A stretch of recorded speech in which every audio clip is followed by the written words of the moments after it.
A child does not choose to abandon themselves. They are shaped away from themselves by the conditions they are born into. The nervous system listens before the mind exists, so authenticity fractures in the body first, long before the adult ever names it as pain. When safety is inconsistent, the self begins to rearrange itself to preserve belonging.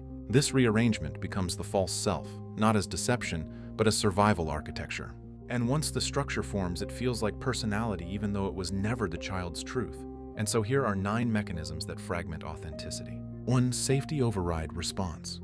The survival system suppresses authentic impulses to maintain attachment. The child learns it is safer to disappear than to be rejected. 2. Hypervigilance encoding threat detection becomes more dominant than self-expression. The child watches the room more than they feel themselves. 3. Reward conditioning loop. The nervous system rewires itself to perform for approval. The child is praised for the version of themselves that is least true. 4. Emotional inhibition. Pathway authentic emotion is blocked to avoid punishment or shame. The child grows up fluent in silence but not in their own truth. 5. Pleasing as protection. The brain learns to neutralize conflict through compliance. The child discovers that harmony is easier than being real. 6. Self-editing reflex. The cortex filters identity to match the environment. The child becomes smaller to keep the world calm. 7. Internalized instability.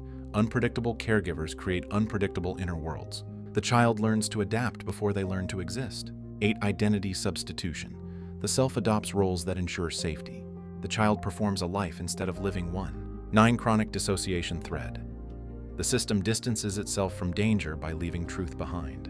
The child becomes familiar with presence that is only partial.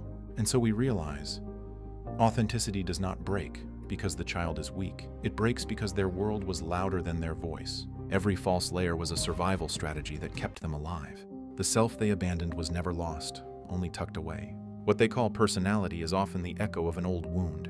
So we ask ourselves, where did I first choose safety over truth? Which parts of me are rehearsed instead of real? What version of myself was built to survive someone else's chaos? What truth in me is still waiting to return? Authenticity is not something you discover. It is something you reclaim. Every survival pattern dissolves when safety returns to the body.